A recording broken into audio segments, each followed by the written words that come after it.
L'ISS, c'est-à-dire la Station spatiale internationale, est en orbite terrestre basse, avec un équipage international qui effectue des recherches scientifiques dans l'environnement spatial.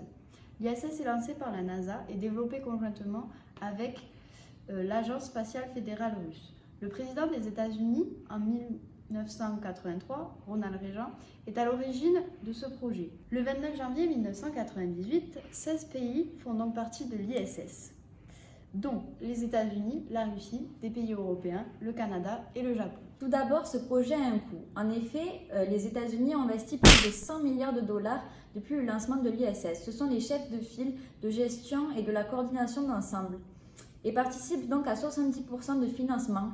80% de la structure et des équipements sont aussi à l'origine des États-Unis.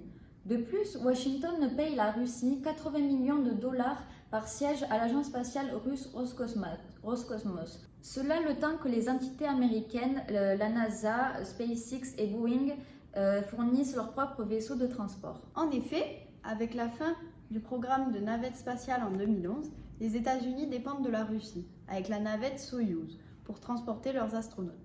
La collaboration États-Unis-Russie est essentielle pour les États-Unis afin de conserver la viabilité de la station jusqu'en 2024.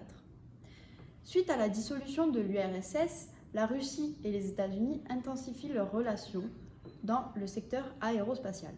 De plus, l'invitation des États-Unis à la Russie afin de rejoindre le projet de l'ISS a des raisons géopolitiques et techniques. En effet, comme intégrer la Russie dans l'Occident, encourager la démocratisation tout en dissuadant Moscou d'exporter des technologies sensibles vers la Corée du Nord, la Libye ou l'Iran. De plus, ayant une expérience des vols spatiaux humains de longue durée, cela est utile aux États-Unis. Par ailleurs, une autre volonté de coopération des deux puissances est le projet Deep Space Gateway afin de construire une station spatiale autour de la Lune. Qu'en est-il de l'implication des États-Unis dans la technologie et la science?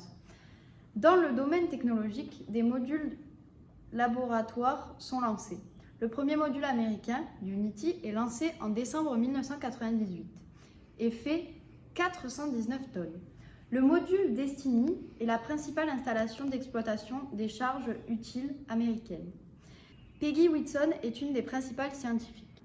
En 2016, le module gonflable BEAM est lancé sur un cargo SpaceX par la NASA et Bigelow Aerospace. De plus, plusieurs recherches scientifiques sont effectuées pour améliorer, par exemple, leurs études en médecine, l'ingénierie, la biotechnologie, la physique et les sciences des matériaux et de la Terre. Le gouvernement a l'intention de privatiser la station avec les entreprises privées SpaceX, Orbital ATK et Bigelow Aerospace afin d'arrêter le financement de l'ISS pour 2025 afin d'accomplir leur projet vers Mars.